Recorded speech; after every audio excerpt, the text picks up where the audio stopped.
ಸರ್ವೇಪಿ ಸುಖಿನಃ ಸಂತು ಸರ್ವೇ ಸಂತು ನಿರಾಮಯಾಃ ಸರ್ವೇ ಭದ್ರಾಣಿ ಪಶ್ಯಂತು ಮಾ ಕಶ್ಚಿತ್ ದುಃಖ ಭಾಗ್ ಭವೇತ್. ಯಾರಿಗೂ ದುಃಖ ಇರದೇ ಇರಲಿ, ಎಲ್ಲರಿಗೂ ಸಂತೋಷವಾಗಲಿ. ಎಲ್ಲರಿಗೂ ವಿಶ್ವಾವಸು ನಾಮ ಸಂವತ್ಸರದ ಶುಭಾಶಯಗಳು. ಶ್ರೀಕೃಷ್ಣ ಎಲ್ಲರಲ್ಲೂ ಎಲ್ಲರಿಗೂ ಒಳ್ಳೆಯದನ್ನ ಮಾಡಲಿ. ಯುಗಾದಿ ಹಬ್ಬದ ಹಾರ್ದಿಕ ಶುಭಾಶಯಗಳು ಕೂಡ ಎಲ್ಲರಿಗೂ. ಈ ವರ್ಷದ ಪಂಚಾಂಗದಲ್ಲಿ ಇರುವಂತಹ ಎಲ್ಲಾ ಮಾಹಿತಿಗಳನ್ನು ನಾವಿಲ್ಲಿ ಹೇಳಲಿಕ್ಕೆ ಆಗೋದಿಲ್ಲ. ಆದರೂ ಪಂಚಾಂಗ ಶ್ರವಣ ಅಂದರೆ ಮುಖ್ಯವಾದಂತಹ ವಿಚಾರಗಳನ್ನ, ರಾಶಿ ಫಲ ಇದನ್ನ ಈಗ ನೀವು ಕೇಳ್ತೀರಿ ಸ್ವಲ್ಪ ಹೊತ್ತಾದ ನಂತರ.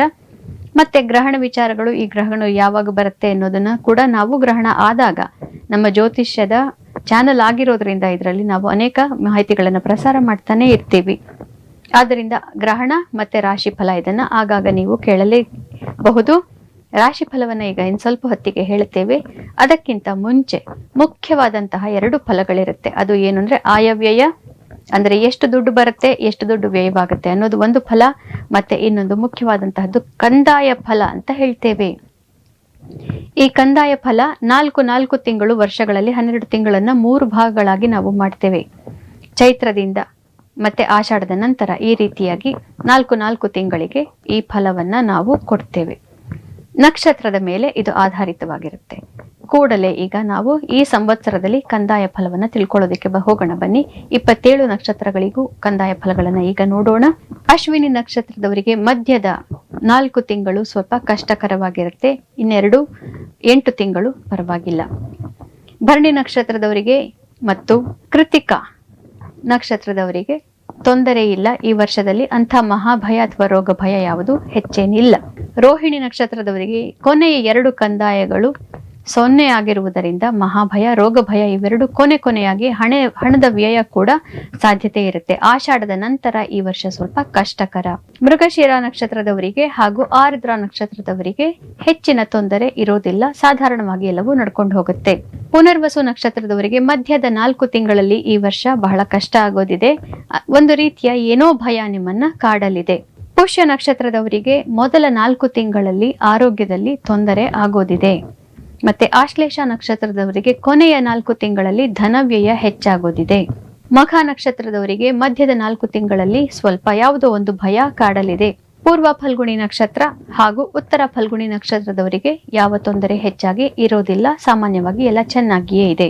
ಹಸ್ತ ನಕ್ಷತ್ರದವರಿಗೆ ಮಧ್ಯದ 4 ತಿಂಗಳಲ್ಲಿ ಭಯ ಕಾಡೋದಿದೆ. ಒಂದು ಮಹಾಭಯ ಅಂತ ಹೇಳ್ತೀವಿ. ಈ ಕಂದಾಯ ನಿಮಗೆ 0 ಆಗಿದೆ. ಆದ್ದರಿಂದ ಯಾವುದೋ ಒಂದು ವಿಷಯದಲ್ಲಿ ನಿಮಗೆ ಸ್ವಲ್ಪ ಭಯ ಆಗೋದಿದೆ. ಚಿತ್ತ ನಕ್ಷತ್ರದವರಿಗೆ ಕೊನೆಯ 4 ತಿಂಗಳು ಕಷ್ಟಕರವಾಗಿದೆ, ಧನವ್ಯಯ. ಮತ್ತೆ ಸ್ವಾತಿ ನಕ್ಷತ್ರದವರಿಗೆ ಹೆಚ್ಚಿನ ತೊಂದರೆ ಇಲ್ಲ. ವಿಶಾಖ ನಕ್ಷತ್ರದವರಿಗೆ ಮೊದಲ 8 ತಿಂಗಳು ಕೂಡ ಆರೋಗ್ಯದಲ್ಲಿ ಏರುಪೇರು ಮತ್ತೆ ಒಂದು ರೀತಿಯ ಭಯ ಕಾಡೋದಿದೆ. ಅನುರಾಧ ನಕ್ಷತ್ರ ಹಾಗೂ ಜ್ಯೇಷ್ಠ ನಕ್ಷತ್ರದವರಿಗೆ ಯಾವುದೇ ವಿಷಮ ಫಲ ಹೆಚ್ಚೇನು ಇರೋದಿಲ್ಲ. ಮೂಲ ನಕ್ಷತ್ರದವರಿಗೆ ಕೊನೆಯ 8 ತಿಂಗಳಲ್ಲಿ ಸ್ವಲ್ಪ ತೊಂದರೆಗಳಾಗೋದಿದೆ. ಗೋಚಾರದ ಫಲವನ್ನ ಸರಿಯಾಗಿ ನೋಡಿಕೊಂಡು ಅದರ ಪ್ರಕಾರ ನೀವು ಜೀವನವನ್ನ ನಿಭಾಯಿಸಬೇಕು. ಪೂರ್ವಾಷಾಢ ಮತ್ತು ಉತ್ತರಾಷಾಢ ನಕ್ಷತ್ರದವರಿಗೆ ಅಂತಹ ತೊಂದರೆ ಯಾವುದು ಇರೋದಿಲ್ಲ. ಶ್ರವಣ ನಕ್ಷತ್ರದವರಿಗೆ ಮಧ್ಯ ಕಂದಾಯ 0 ಆಗಿರೋದ್ರಿಂದ ಒಂದು ರೀತಿಯ ಭಯ ಮಧ್ಯದ 4 ತಿಂಗಳುಗಳಲ್ಲಿ ಆಷಾಢದ ನಂತರ ಕಾಡಲಿದೆ. ಧನಿಷ್ಠ ನಕ್ಷತ್ರದವರಿಗೆ ಹೆಚ್ಚೇನು ತೊಂದರೆ ಇಲ್ಲ. ಶತಭಿಷ ನಕ್ಷತ್ರದವರಿಗೆ ಮೊದಲು ಮತ್ತೆ ಕೊನೆಯ ಕಂದಾಯದಲ್ಲಿ ಸ್ವಲ್ಪ ತೊಂದರೆ ಆಗಿರೋದ್ರಿಂದ ಮೊದಲ 4 ತಿಂಗಳು, ಈ ವರ್ಷದ ಕೊನೆಯ 4 ತಿಂಗಳಲ್ಲಿ ಧನವ್ಯಯ ರೋಗ ಭಯ. ಪೂರ್ವ ಭಾದ್ರ ನಕ್ಷತ್ರದವರಿಗೆ ಮಧ್ಯದ ಕಂದಾಯ ಸ್ವಲ್ಪ ಕಷ್ಟಕರವಾಗಿರುತ್ತೆ. ಮತ್ತೆ ಉತ್ತರ ಭಾದ್ರ ರೇವತಿ ನಕ್ಷತ್ರದವರಿಗೆ ಹೆಚ್ಚೇನು ತೊಂದರೆ ಇರೋದಿಲ್ಲ. ಈ ಕಂದಾಯ ನಾವು ಎಲ್ಲಿ 0 ಅಂತ ಹೇಳ್ತೀವೋ ಆ ಚಾರ್ಟ್ ಅನ್ನ ತೋರಿಸ್ತೀವಿ. ಅದನ್ನ ನೋಡ್ಕೊಂಡ್ಬಿಡಿ ಇನ್ನೊಮ್ಮೆ. ಈ ಕಂದಾಯದ ಈ 4 ತಿಂಗಳುಗಳಲ್ಲಿ ಸ್ವಲ್ಪ ತೊಂದರೆ ಹೆಚ್ಚಾಗಿ ಇರುತ್ತೆ. ಗೋಚಾರ ಫಲದ ಪ್ರಕಾರ ಸರಿಯಾದ ರೀತಿಯಲ್ಲಿ ನೀವು ಶಾಂತಿಗಳನ್ನ ಮಾಡ್ಕೋಬೇಕಾಗತ್ತೆ. ಇನ್ನು ಮುಂದೆ ಆಯವ್ಯಯ ಫಲಗಳನ್ನ ನೋಡೋಣ. ಆಯ ಅಂತಂದ್ರೆ ನಿಮ್ಗೆ ಎಷ್ಟು ದುಡ್ಡು ಬರುತ್ತೆ, ವ್ಯಯ ಅಂದ್ರೆ ಎಷ್ಟು ದುಡ್ಡು ಖರ್ಚಾಗತ್ತೆ ಈ ವರ್ಷ ಅನ್ನೋದನ್ನ ಎಲ್ಲ ರಾಶಿಗಳಿಗೂ ನೋಡೋಣ ಬನ್ನಿ. ಮೇಷ ಮತ್ತು ವೃಶ್ಚಿಕ ರಾಶಿಗಳಿಗೆ 2 ಆದಾಯ 14 ವ್ಯಯ, ಅಂದ್ರೆ ತುಂಬಾ ದುಡ್ಡು ಈ ವರ್ಷ ನಿಮ್ಮ ಕೈಯಿಂದ ಹೋಗೋದಿದೆ. ಹುಷಾರಾಗಿ ಇರ್ಬೇಕಾಗತ್ತೆ. ವೃಷಭ ಮತ್ತೆ ತುಲಾ ರಾಶಿಯವರಿಗೆ 11 ಆದಾಯ 5 ವ್ಯಯ ಅಂತಂದ್ರೆ ನಿಮಗೆ ಅನೇಕ ರೀತಿಯಲ್ಲಿ ದುಡ್ಡು ಕೈಗೆ ಬರೋದಿದೆ. ಅತಿ ಹೆಚ್ಚು ದುಡ್ಡು ನಿಮ್ಮ ಕೈ ಸೇರೋದಿದೆ. ಮಿಥುನ ಕನ್ಯಾ ರಾಶಿಯವರಿಗೆ 14 ಆದಾಯ 2 ವ್ಯಯ, ಅಂದರೆ ಇನ್ನೂ ಹೆಚ್ಚು ದುಡ್ಡು ನಿಮ್ಮ ಕೈಲಿ ಈ ವರ್ಷ ಸೇರೋದಿದೆ. ಇಟ್ಕೊಂಡ್ಬಿಡಿ, ಯಾಕೆಂದ್ರೆ ಮುಂದೆ 7.5 ಇತ್ಯಾದಿಗಳು ಬರೋದಿದೆ. ಕರ್ಕಾಟಕ ರಾಶಿಯವರಿಗೆ 14 ಆದಾಯ 8 ವ್ಯಯ, ಇದರಿಂದ ನಿಮಗೆ ಅತಿ ಹೆಚ್ಚಿನ ಧನ ಲಾಭ ಈ ವರ್ಷ ಆಗೋದಿದೆ. ಸಿಂಹ ರಾಶಿಯವರಿಗೆ 11 ಆದಾಯ 11 ವ್ಯಯ. ಇದರ ಅರ್ಥ ಕೈಗೆ ಬಂದ ದುಡ್ಡೆಲ್ಲಾದನ್ನು ಈ ವರ್ಷ ಹೋಗಿಬಿಡುತ್ತೆ. ಆದ್ದರಿಂದ ಅತಿ ಹೆಚ್ಚಿನ ವೆಚ್ಚ ಮಾಡಕ್ಕೆ ಹೋಗಬೇಡಿ. ಧನು ಮತ್ತು ಮೀನ ರಾಶಿಗಳಿಗೆ 5 ಆಯ 5 ವ್ಯಯ. ಅಂದರೆ ಎಷ್ಟು ದುಡ್ಡು ಬರುತ್ತೋ ಅಷ್ಟು ಹೊರಟು ಹೋಗುತ್ತೆ, ಕೈಯಿಂದ ಬರುವುದು ಕೂಡ ಸ್ವಲ್ಪವೇ. ಮುಂದಿನ ವರ್ಷ ನಿಮಗೆ ಚೆನ್ನಾಗಿರುತ್ತೆ. ಮತ್ತೆ ಮಕರ ಕುಂಭ ರಾಶಿಗಳಿಗೆ 8 ಆದಾಯ 14 ವ್ಯಯ. ಆದ್ದರಿಂದ ಹೆಚ್ಚು ದುಡ್ಡು ಈ ವರ್ಷ ನಿಮಗೆ ಖರ್ಚಾಗೋದಿದೆ. ಸರಿಯಾದ ರೀತಿಯಲ್ಲಿ ಅದನ್ನ ನೀವು ನಿಭಾಯಿಸಿಕೊಳ್ಳಬೇಕಾಗತ್ತೆ.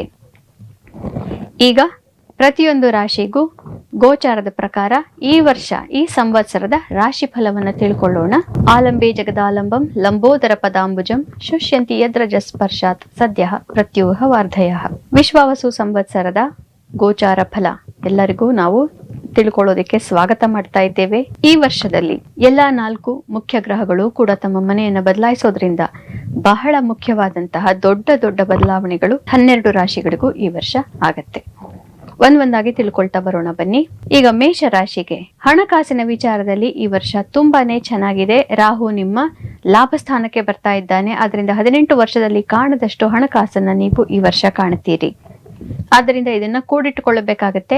ಮತ್ತು ಮೋಸಗಾರರು ಕೂಡ ಅನೇಕ ರೀತಿಯಲ್ಲಿ ನಿಮ್ಗೆ ಕೈಗೆ ದುಡ್ಡೇ ಕೊಡದೇ ಇದ್ದಂಗೆ ದುಡ್ಡು ಬರುತ್ತೆ ಅಂತ ಹೇಳಿ ಅದನ್ನು ದೋಚ್ಕೊಂಡು ಹೋಗುವಂತಹ ಸಾಧ್ಯತೆಗಳು ಇರುತ್ತೆ. ಅಥವಾ ನಿಮ್ಮ ಯೋಗ್ಯತೆ ಅಥವಾ ನಿಮ್ಮ ಕೆಲಸಕ್ಕಿಂತನೂ ಅತಿ ಹೆಚ್ಚು ಮೌಲ್ಯದ ಆಫರ್ಗಳು ಅಥವಾ ದುಡ್ಡು ನಿಮಗೆ ಬರುವಂತಹ ಸಾಧ್ಯತೆ ಇರುತ್ತೆ. ಅದರ ಮೂಲಗಳನ್ನ ಸರಿಯಾಗಿ ಕಂಡುಹಿಡ್ಕೋಬೇಕು. ಯಾವುದೇ ಕಾನೂನಿಗೆ ಬಾಹಿರವಾದಂತಹ ಸೋರ್ಸ್ ಅಥವಾ ಮೂಲಗಳಿಂದ ದುಡ್ಡು ಬರದೇ ಇರುವಂತೆ ನೋಡ್ಕೋಬೇಕು. ಹಣಕಾಸು ತುಂಬಾ ಚೆನ್ನಾಗಿದೆ. ಮತ್ತೆ ಇನ್ನ ಕಾರ್ಯಕ್ಷೇತ್ರದಲ್ಲಿ ಯಶಸ್ಸು ಖಂಡಿತವಾಗ್ಲೂ ಸ್ವಲ್ಪ ಹೆಚ್ಚು ಕಡಿಮೆ ಆಗತ್ತೆ. ಆದರೆ ಗುರುವಿನ ಗೋಚಾರದಿಂದ ನಿಮಗೆ ಬಹಳ ಅನುಕೂಲವಾಗತ್ತೆ.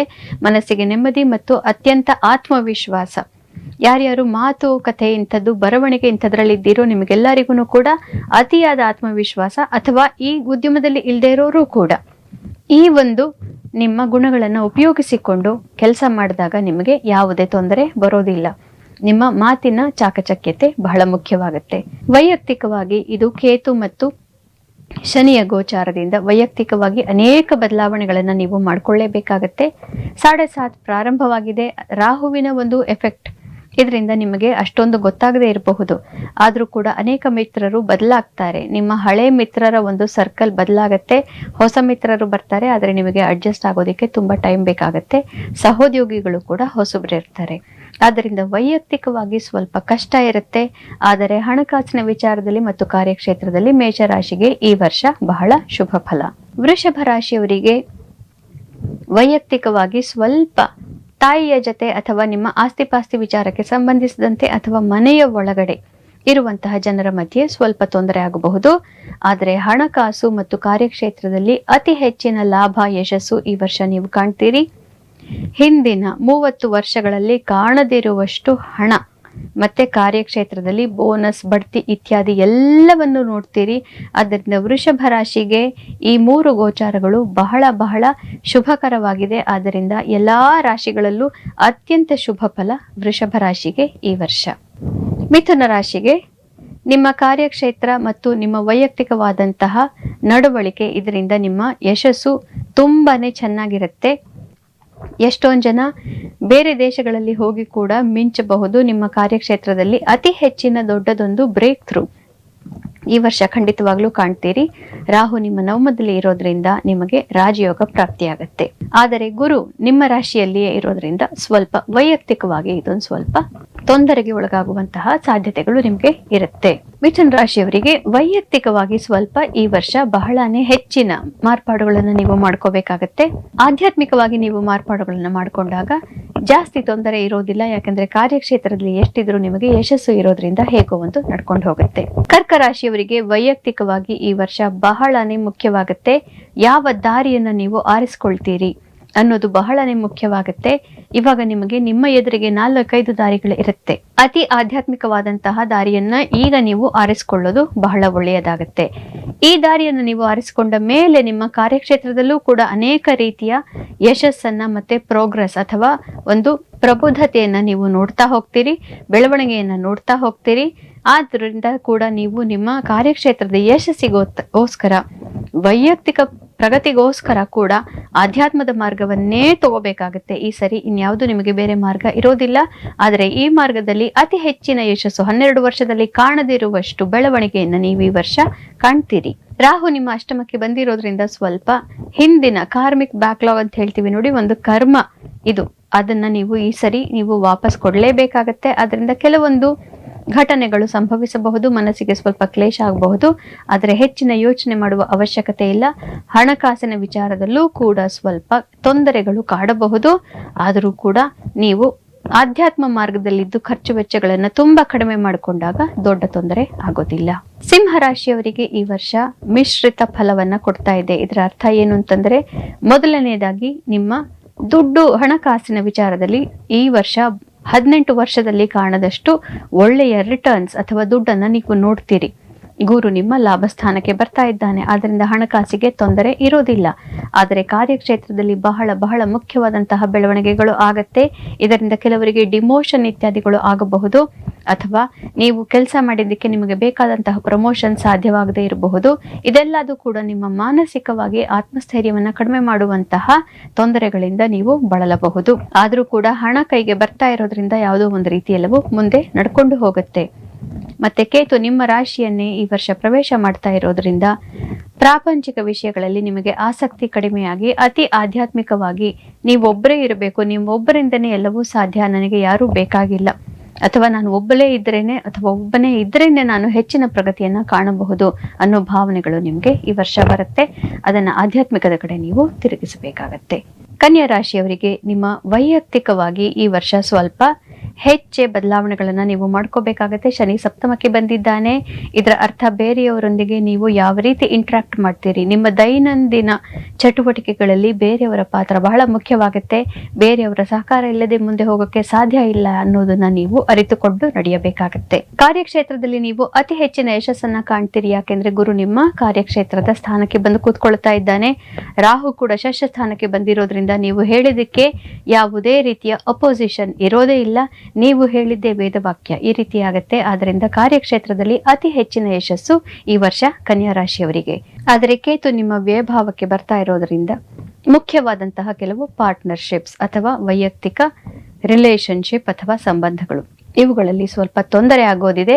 ಶನಿ ಮತ್ತು ಕೇತು ಇವೆರಡು ಇದೇ ಫಲವನ್ನ ಕೊಡೋದ್ರಿಂದ ಬೇರೆಯವರಿಂದ ನಿಮಗೆ ಹೆಚ್ಚಿನ ಇಮೋಷನಲ್ ಸಪೋರ್ಟ್ ಅಥವಾ ಭಾವುಕತೆಯ ಒಂದು ಸಹಕಾರ ಈ ವರ್ಷ ನಿಮಗೆ ಕಾಣದೇ ಇರಬಹುದು. ತುಲಾ ರಾಶಿಯವರಿಗೆ ಈ ವರ್ಷ ಗುರುಬಲ ಬರ್ತಾ ಇದೆ. ಇದರ ಅರ್ಥ ಏನು ಅಂತಂದ್ರೆ, ನೀವು ಮದುವೆ ಆಗಿಲ್ಲದೆ ಹೋದ್ರೆ ಮದುವೆ ಆಗುವ ಸಾಧ್ಯತೆ ಇರುತ್ತೆ. ಮದುವೆಯನ್ನ ಬಯಸಿದ್ದರೆ, ಯಾರ್ಯಾರಿಗೆ ಮಕ್ಕಳು ಬೇಕು ಅನ್ನುವಂತಹ ಪೋಷಕರಿದ್ದೀರಿ, ನಿಮಗೆ ಮಕ್ಕಳಾಗುವ ಸಾಧ್ಯತೆಗಳಿರುತ್ತೆ. ಸಂತಾನ ಭಾಗ್ಯೋದಯವಾಗತ್ತೆ.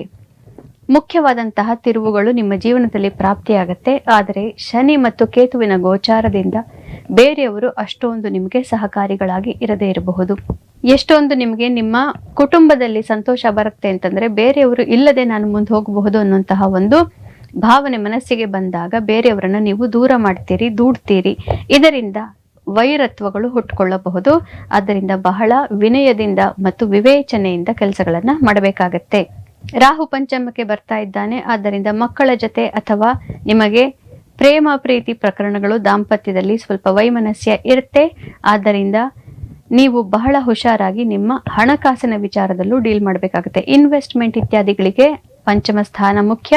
ಇದರಲ್ಲಿ ರಾಹು ಬರೋದ್ರಿಂದ ಫ್ರಾಡ್ಯುಲೆಂಟ್ ಟ್ರಾನ್ಸಾಕ್ಷನ್ಸ್ ಗಳಿಗೆ ನೀವು ತುತ್ತಾಗಬಹುದು. ದಯವಿಟ್ಟು ಗಮನ ಕೊಡಬೇಕು. ವೃಶ್ಚಿಕ ರಾಶಿಯವರಿಗೆ ಕೇತು ನಿಮ್ಮ ದಶಮಕ್ಕೆ ಬರ್ತಾ ಇರೋದ್ರಿಂದ ಬಹಳ ಒಳ್ಳೆಯ ಫಲಗಳನ್ನ ನೋಡ್ತೀರಿ. ಕೇತು ಮತ್ತು ಶನಿಯಿಂದ ಅತ್ಯುತ್ತಮವಾದಂತಹ ಫಲ. ಯಾಕೆ ಅಂತಂದ್ರೆ, ನಿಮ್ಮ ಅರ್ಧಾಷ್ಟಮ ಶನಿ ಮುಗೀತಾ ಇದೆ. ಆದ್ದರಿಂದ ಶನಿ ನಿಮ್ಮ ಕಾರ್ಯಕ್ಷೇತ್ರದ ಯಶಸ್ಸನ್ನ ನಿಮಗೆ ತಂದುಕೊಡ್ತಾ ಇದ್ದಾನೆ. ಆದ್ದರಿಂದ ವೃಶ್ಚಿಕ ರಾಶಿಯವರಿಗೆ ಈ ವರ್ಷ ಬಹಳ ಮುಖ್ಯವಾದದ್ದು ನಿಮ್ಮ ಕಾರ್ಯಕ್ಷೇತ್ರದ ಯಶಸ್ಸು. ವೈಯಕ್ತಿಕವಾಗಿ ಅನೇಕ ರೀತಿಯಲ್ಲಿ ಬದಲಾವಣೆಗಳನ್ನ ಮಾಡ್ಕೋಬೇಕಾಗತ್ತೆ. ಗುರು ಅಷ್ಟಮಕ್ಕೆ ಬಂದಿರೋದ್ರಿಂದ ಇದು ನಿಮ್ಮ ಹಿಂದಿನ ಒಂದು ಪೂರ್ವ ಪುಣ್ಯ ಅಥವಾ ಪೂರ್ವ ಜನ್ಮದ ಕರ್ಮ ಇದರ ಸ್ಥಾನದಲ್ಲಿ ಇರೋದ್ರಿಂದ ಕೆಲವೊಂದು ನೀವು ಏನು ಮಾಡಕ್ಕಾಗೋದಿಲ್ಲ ಅಂತಹ ಘಟನೆಗಳು ನಿಮ್ಮ ಜೀವನದಲ್ಲಿ ಸಂಭವಿಸಬಹುದು. ಆದರೂ ಕೂಡ ಅಷ್ಟಮದಲ್ಲಿ ಗುರು ಇದ್ದಾಗ ದೀರ್ಘಾಯಸ್ಸನ್ನ ಕೊಡ್ತಾನೆ ಮತ್ತೆ ಕೈವಲ್ಯಕಾರಕ ಆಗ್ತಾನೆ. ಆದ್ದರಿಂದ ಮೋಕ್ಷ ಯಜ್ಞ, ಮೋಕ್ಷ ಯೋಗ ನಿಮಗೆ ಸಾಧ್ಯ ಇರುತ್ತೆ. ಆದ್ದರಿಂದ ಅತಿ ಹೆಚ್ಚು ಆಧ್ಯಾತ್ಮಿಕದ ಕಡೆ ಗಮನ ಕೊಟ್ರೆ ತೊಂದರೆಗಳು ಆಗೋದಿಲ್ಲ. ಧನು ರಾಶಿಯವರಿಗೆ ನಿಮ್ಮ ವೈಯಕ್ತಿಕವಾಗಿ ನಿಮ್ಮ ಕುಟುಂಬದಲ್ಲಿ ಅನೇಕ ಬದಲಾವಣೆಗಳನ್ನು, ತಂದೆ ತಾಯಿಗಳ ಜೊತೆಗೆ ಬಹಳ ಮುಖ್ಯವಾಗಿ ಯಾವ ರೀತಿಯಲ್ಲಿ ನೀವು ಬಿಹೇವ್ ಮಾಡ್ತಾ ಇದ್ದೀರಿ ಅನ್ನೋದು ಈ ವರ್ಷ ಬಹಳ ಮುಖ್ಯವಾಗುತ್ತೆ.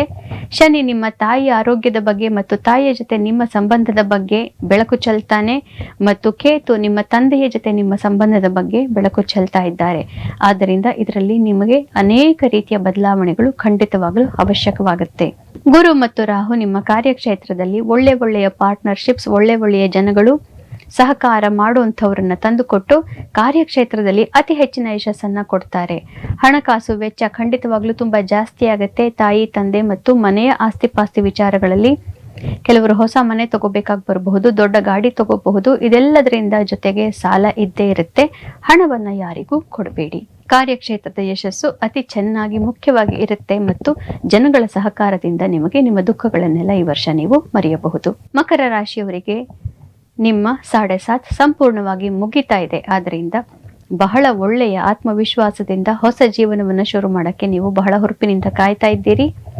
ಯಾರ್ಯಾರು ನಿಮಗೆ ತೊಂದರೆ ಮಾಡಿದ್ರೋ ಅವರೆಲ್ಲ ನಿಮ್ಮನ್ನ ಬಿಟ್ಟು ಹೋಗಿ ಈಗ ನಿಮಗೆ ಹೊಸದೊಂದು ಜೀವನ ಶುರುವಾಗಿರೋದು ನಿಮಗೆ ಗೊತ್ತಾಗ್ಬಿಟ್ಟಿದೆ. ಗುರು ಗೋಚಾರ ಕೂಡ ಇದನ್ನೇ ನಿಮಗೆ ತಂದು ಕೊಡುತ್ತೆ. ಆದ್ದರಿಂದ ಮುಖ್ಯವಾದಂತಹ ಗುರುಗಳು, ಕೆಲವರು ಯಾರು ನಿಮಗೆ ಒಂದು 5 ವರ್ಷದಿಂದ ಹಿಂದೆ ನಿಮಗೆ ಗುರುಬಲ ಇಲ್ಲದೆ ಇದ್ದಾಗ ಯಾರು ನಿಮಗೆ ಗುರುಗಳಾಗಿ ಬಂದಿದ್ರೋ ಅಂತಹವರೆಲ್ಲ ಈಗ ನಿಮ್ಮನ್ನ ಬಿಟ್ಟು ಹೋಗ್ತಾರೆ. ಅವರ ಜೊತೆಗೆ ನಿಮಗೆ ವೈಮನಸ್ಯ ಕೂಡ ಉಂಟಾಗಬಹುದು. ನೀವು ನಿಮ್ಮ ಆಧ್ಯಾತ್ಮಿಕದಲ್ಲಿ ಅಥವಾ ನಿಮ್ಮ ಒಂದು ಫ್ಯಾಮಿಲಿ ಟ್ರೆಡಿಷನ್ ಅಲ್ಲಿ ಯಾಕೆ ಇದನ್ನ ಹಾಗೆ ಮಾಡ್ತಾರೆ, ಹೀಗೆ ಮಾಡ್ತಾರೆ ಅನ್ನೋ ಪ್ರಶ್ನೆಗಳನ್ನ ಕೇಳಲಿಕ್ಕೆ ಶುರು ಮಾಡಿ ದೊಡ್ಡವರಿಗೆ ಅಥವಾ ತಂದೆಯ ಸ್ಥಾನದಲ್ಲಿ ಇರೋರಿಗೆ ನಿಮ್ಮ ಮೇಲೆ ಸಿಟ್ಟು ಬರಬಹುದು. ಆದ್ದರಿಂದ ಸ್ವಲ್ಪ ವಿನಯವಾಗಿ ನಡ್ಕೋಬೇಕು. ಕೇತು ನಿಮ್ಮ ಅಷ್ಟಮಕ್ಕೆ ಬರ್ತಾ ಇದ್ದಾನೆ. ಇದರಿಂದ ಮನೆಯಲ್ಲಿ ಮತ್ತು ಮಾನಸಿಕವಾಗಿ ಸ್ವಲ್ಪ ಕ್ಲೇಶ ಇನ್ನೂ ಮುಗಿಯೋದಿದೆ. ಕರ್ಮಗಳನ್ನ ಇನ್ನು ನೀವು ಸ್ವಲ್ಪ ತೀರಿಸೋದಿದೆ. ಆದ್ದರಿಂದ ಸ್ವಲ್ಪ ಕ್ಲೇಶ ಇದ್ದೇ ಇರುತ್ತೆ. ರಾಹು ಕೂಡ ನಿಮ್ಮ ಕುಟುಂಬ ಸ್ಥಾನದಲ್ಲೇ ಇರೋದ್ರಿಂದ ಹಣಕಾಸಿನ ವಿಚಾರದ ಬಗ್ಗೆ ಮತ್ತು ಕುಟುಂಬದವರ ಜೊತೆ ನಿಮ್ಮ ಚಟುವಟಿಕೆಗಳ ಬಗ್ಗೆ ಸ್ವಲ್ಪ ಸರಿಯಾಗಿ ನೀವು ಗಮನ ಕೊಟ್ಟು ನಡೆಸ್ಕೋಬೇಕು. ಇಲ್ಲದೆ ಹೋದ್ರೆ ಮನೆಯಲ್ಲಿ ಸ್ವಲ್ಪ ತೊಂದರೆ, ಕಿರಿಕಿರಿ ಆಗುವಂತಹ ಸಾಧ್ಯತೆ ಇರುತ್ತೆ. ಆದ್ದರಿಂದ ಇದು ಹಣಕಾಸಿನ ವಿಚಾರದಲ್ಲಿ ಮತ್ತು ಪ್ರೊಫೆಷನ್ ಅಥವಾ ಕಾರ್ಯಕ್ಷೇತ್ರದ ವಿಚಾರದಲ್ಲಿ ಮಕರ ರಾಶಿಯವರಿಗೆ ಬಹಳ ಚೆನ್ನಾಗಿದೆ. ವೈಯಕ್ತಿಕವಾಗಿ ಸ್ವಲ್ಪ ಕಿರಿಕಿರಿ ಇರುವಂತಹ ವರ್ಷ. ಕುಂಭ ರಾಶಿಯವರಿಗೆ ಶನಿ ಮತ್ತೆ ಕೇತು ಇವರಿಬ್ಬರು ನಿಮ್ಮ ಮನೆಯಲ್ಲಿ ಮತ್ತು ನೀವು ಯಾರ ಜೊತೆ ವಾಸ ಮಾಡ್ತೀರಿ ಅವರ ಜೊತೆ ಮುಖ್ಯವಾದ ಬದಲಾವಣೆಗಳನ್ನು ತಂದುಕೊಡ್ತಾ ಇದ್ದಾರೆ. ಆದ್ದರಿಂದ ಆ ವಿಷಯದಲ್ಲಿ ಸ್ವಲ್ಪ ಮನಸ್ಸಿಗೆ ಕಿರಿಕಿರಿ ಇನ್ನು ಮುಂದುವರಿಯುತ್ತೆ. ಆದರೆ ನಿಮಗೆ 5 ವರ್ಷದ ನಂತರ ಗುರುಬಲ ಬರ್ತಾ ಇದೆ. ಇದರಿಂದ ಎಲ್ಲೇ ಹೋದರೂ ಜಯವನ್ನ ಸಾಧಿಸ್ತೀರಿ. ಬಹಳ ಒಳ್ಳೆಯ ಗೌರವಾದಿಗಳನ್ನು ನೀವು ಕಾಣ್ತೀರಿ. ಹಣಕಾಸು ಕೂಡ ಬಹಳ ಚೆನ್ನಾಗಿ ಕೈಗೆ ದುಡ್ಡು ಬರಕ್ಕೆ ಶುರುವಾಗತ್ತೆ. ಯಾರ್ಯಾರಿಗೆ ಸಂತಾನ ಭಾಗ್ಯ ಬೇಕು ಅಂತವರಿಗೆ ಸಂತಾನ ಭಾಗ್ಯ ಪ್ರಾಪ್ತಿಯಾಗತ್ತೆ. ಮದುವೆ ಯಾರಿಗಾಗಬೇಕು ಅವರಿಗೆ ಮದುವೆ ಕೂಡ ಪ್ರಾಪ್ತಿಯಾಗತ್ತೆ. ರಾಹು ನಿಮ್ಮ ರಾಶಿಯನ್ನೇ ಪ್ರವೇಶ ಮಾಡ್ತಾ ಇರೋದ್ರಿಂದ ನೀವು ಅನೇಕ ರೀತಿಯಲ್ಲಿ ಬದಲಾವಣೆಗಳನ್ನು ಹೊಂದಿ ಒಂದು ಹೊಸ ನಿಮ್ಮನ್ನ ಸಂಪೂರ್ಣವಾಗಿ ಬೇರೆಯವರಿಗೆ ಈಗ ನೀವು ಪ್ರೆಸೆಂಟ್ ಮಾಡ್ತೀರಾ. 18 ವರ್ಷಗಳಲ್ಲಿ ನೀವು ಹೆದರಿದ್ದಂತಹ ಅನೇಕ ಬದಲಾವಣೆಗಳನ್ನ ನೀವು ಈಗ ನಿಮ್ಮಲ್ಲಿ ಸಂಪೂರ್ಣವಾಗಿ ಮಾಡ್ಕೊಳ್ತೀರಿ. ಆದ್ರಿಂದ ಕುಂಭರಾಶಿಯವರಿಗೆ ಕಾರ್ಯಕ್ಷೇತ್ರದಲ್ಲಿ ಯಶಸ್ಸು, ಪರ್ಸನಲ್ ಅಥವಾ ವೈಯಕ್ತಿಕ ವಿಚಾರದಲ್ಲೂ ಹಣಕಾಸಿನ ವಿಚಾರದಲ್ಲೂ ಯಶಸ್ಸು, ಆದರೆ ಅತಿ ಹೆಚ್ಚಿನ ಯಶಸ್ಸು ನಿಮ್ಮ ವೈಯಕ್ತಿಕ ವಿಷಯಗಳಲ್ಲೇ ಆಗಿರುತ್ತೆ. ಮೀನ ರಾಶಿಯವರಿಗೆ ಕೇತು ಮತ್ತು ಶನಿ ಇವರಿಬ್ಬರು ನಿಮ್ಮ ಜೀವನದಲ್ಲಿ ಯಾರು ಇರಬೇಕು ಯಾರು ಇರಬಾರದು ಅನ್ನುವಂತಹ ವಿಚಾರದಲ್ಲಿ ಸಂಪೂರ್ಣವಾಗಿ ನಿಮಗೆ ಇವಾಗ ವಿಷಯವನ್ನ ಕೊಟ್ಟಿದ್ದಾರೆ, ಮಾಹಿತಿಗಳನ್ನ ಕೊಟ್ಟುಬಿಟ್ಟಿರ್ತಾರೆ. ಆದ್ರಿಂದ ಯಾರು ನಿಮ್ಮ ಜೀವನದಲ್ಲಿ ಇರಬೇಕು, ಮುಂದಿನ 30 ವರ್ಷದಲ್ಲಿ ಹೇಗಿರಬೇಕು ಅನ್ನೋದು ನಿಮಗೆ ಈಗ ಅರ್ಥ ಆಗಿಬಿಟ್ಟಿದೆ. ಹಣಕಾಸಿನ ವಿಚಾರದಲ್ಲಿ ಇನ್ನೂ ಕೂಡ ನಿಮಗೆ ಬೇಕಾದಂತಹ ಭಾಗ್ಯ ಒದಗಿ ಬಂದಿಲ್ಲ. ಆದರೂ ಮನೆಯಲ್ಲಿ ಸ್ವಲ್ಪ ಒಳ್ಳೆಯ ವಾತಾವರಣ ಮೂಡುತ್ತೆ. ಕೆಲವರು ಹೊಸ ಮನೆ, ಹೊಸ ಗಾಡಿ ಇತ್ಯಾದಿಗಳನ್ನ ತಗೋಬಹುದು. ಜಮೀನು ಕೂಡ ಖರೀದಿ ಮಾಡಬಹುದು. ದೊಡ್ಡ ಮನೆಗೆ ಹೋಗಬಹುದು ಅಥವಾ ಮನೆಯಲ್ಲಿ ಬಹಳ ಸುಖಕರವಾದಂತಹ ಕ್ಷಣಗಳನ್ನ ನೀವೀಗ ನೋಡ್ತೀರಿ. ರಾಹುವಿನ ಗೋಚಾರದಿಂದ ಹಣಕಾಸಿನ ವಿಚಾರದ ಬಗ್ಗೆ ಬಹಳ ಗಮನ ಅತ್ಯವಶ್ಯ. ಆದರೆ ಆಧ್ಯಾತ್ಮಿಕವಾಗಿ ಅತಿ ಉನ್ನತ ಸಾಧನೆಗಳನ್ನ ಮಾಡುವಂತಹ ವರ್ಷ ಇದಾಗಿರುತ್ತೆ. ಆದ್ದರಿಂದ ಮೀನರಾಶಿಯವರಿಗೆ ಕಾರ್ಯಕ್ಷೇತ್ರದಲ್ಲಿ ಬೇರೆಯವರಿಗೆ ಗೊತ್ತಾಗದಂತೆ ನಿಮ್ಮ ಪಾಡಿಗೆ ನೀವು ಮಾಡಿಕೊಂಡು ಹೋಗುವಂತಹ ಕಾರ್ಯಗಳಲ್ಲಿ ಅತಿ ಹೆಚ್ಚಿನ ಯಶಸ್ಸು, ವೈಯಕ್ತಿಕವಾಗಿ ನಿಮ್ಮ ಮನೆಯಲ್ಲಿ ಮಾತ್ರ, ಕುಟುಂಬದಲ್ಲಿ ಅತಿ ಹೆಚ್ಚಿನ ಒಳ್ಳೆಯ ಸಮಯ.